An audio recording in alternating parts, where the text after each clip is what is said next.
সুপ্রভাত বন্ধুরা, নতুন একটা ডেলি ব্লগে তোমাদের সকলকে স্বাগত। দেখো এখন ঘড়িতে প্রায় 7টা মতো বাজে, তো বেশ ভালোই রোদ উঠে গেছে।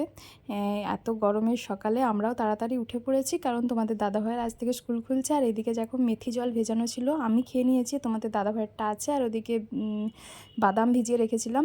আর তাড়াতাড়ি দেখো এদিকে চালটা ধুয়ে নিচ্ছি, কারণ ভাতটা আগে বসিয়ে দিই। তারপরে এদিকে দেখো সব কাজের দিদি সব ধুয়ে দিয়ে গেছে বাসনগুলো, তো সেগুলো একটু শুকিয়ে যেতে, জল ঝরে যেতে সব তুলে তুলে তাড়াতাড়ি রেখে দিচ্ছি, এই আর কি। তারপর ভাতটা বসিয়ে দিলাম, আর এদিকে মাছটায় মশলা মাখিয়ে মাছটাকেও ভাজতে বসিয়ে দিয়েছি। এখনও ব্রাশ ট্রাশ হয়নি, এই যে ব্রাশ করছি। আর ব্রাশ করতে করতে একটু ব্যালকনিতে এসে দাঁড়িয়েছি। ব্রাশ করতে করতে একটু ঘোরা আমার অভ্যেস আছে, বুঝলে তো, এক জায়গায় দাঁড়িয়ে ব্রাশ করতে পারি না। এই যে দেখো সামনে, আমার বাড়ির সামনে একটা ফাঁকা মাঠ আছে, তো ওইখানটায় দাঁড়ালে বাতাসটাও একটু আসে, ওখানে দাঁড়িয়ে দাঁড়িয়ে ব্রাশ করছিলাম। আর এদিকে চায়ের জলটা ফুটে গেছে। সকাল সকাল গ্রিন টি না খেলে হয় না আমাদের, তো এই জন্যে চাটা করে নিচ্ছি। তারপর এই যে চা নিয়ে বসে গেলাম, একটু গল্প টল্প হয়ে গেল। আর ওদিকে মামাম এখনও ওঠেনি, তো ভাবলাম ওকে তুলে দিই, কারণ সকালবেলা লেট করে উঠলে দুপুরে মোটেই ঘুমোতে চায় না। এখন যেহেতু স্কুল ছুটি, তাই সকালে তুলতে বেশ কষ্টই হচ্ছে। এই যে আমার মামা উঠে জোরে মাম্মামকে ওর পাপা ফ্রেশ ট্রেশ করিয়ে দিল। এদিকে আলু ভাজাটা করে নিলাম, মাম্মাম আলু ভাজা খেতে খুব ভালোবাসে। আর এদিকে কচু, পুঁই শাক, বেগুন এইসব রেডি করে রেখেছি, তরকারিটা বসাবো আর কি। ইদানিং আমরা একটু কম তেলে রান্না করার মানে আমি চেষ্টা করছি, কারণ একটু শরীর সম্বন্ধে কনসাস হয়েছি, বুঝলে তো। তো কীভাবে উইদাউট অয়েলে আমি এক এক সময়ও রান্না করছি। আজকে যদি বা কড়াইতে ওই আলু ভাজার তেলটা একটু রয়ে গেছিলো, তো তাতেই রান্না করছি, অনেকটাই তেল তুলে নিয়েছি। তো তাতেই দেখো আমি এইভাবে রান্নাটা করছি, তোমরা চাইলে করতে পারো।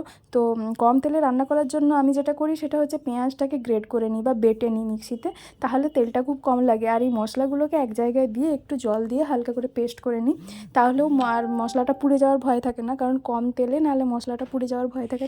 তো এই জন্যে আমি এখন এইভাবে রান্নাটা করছি। এইভাবে মানে তুমি যে কোনো রান্না করতে পারো, বিনা তেলেও করতে পারো, অল্প তেলেও করতে পারো, পেঁয়াজটা গ্রেড করে নিলে খুব ভালো হয়। যাই হোক, এই যে মশলাটার পেস্টটা তৈরি করে নিচ্ছি।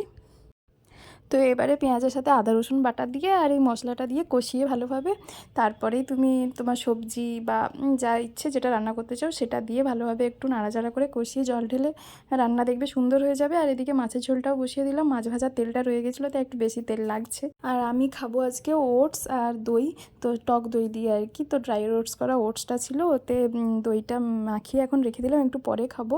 এখন মাম্মামের খাবারটা রেডি করে মাম্মামকে খাওয়াতে যাচ্ছি, ওকে খাইয়ে দিয়ে তারপরে আমি খাবো।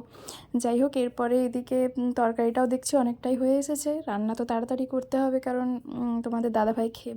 তো এরপরে আমি একটু আপেল ছোটো ছোটো করে পিস করে কেটে দই ওটসে দিয়ে সুন্দরভাবে খেয়ে নিলাম। এই খাবারটা ভীষণই হেলদি হয়। এই যে দেখো একটু টাইম পেয়েছি, এখন তোমার দাদাভাই স্নান করছে, তো আমি এটা খেয়ে নিয়ে তারপরে ওকে মানে ওকে খেতে দেবো আর কি। মামামকেও খানো টানো হয়ে গেছে। তো মাম কোথায় লুকিয়েছো দেখো, তুমি এখানে বসে কি করছো? কেমন লুকিয়েছে দেখো, ওর পাপা এসে ওকে খুঁজবে, সেই জন্য সে লুকিয়ে বসে আছে। এই দেখো মাম্মা, এদিক দিয়ে মুখটা বার কর। এই মাম্মা এদিক দিয়ে মুখটা, এই দেখো। আমরা একটু বেরোবো, সেজন্য রেডি হলাম। এই রোদে রোদে না বেরোলেই নয়, তাই একটু রেডি হয়েছি।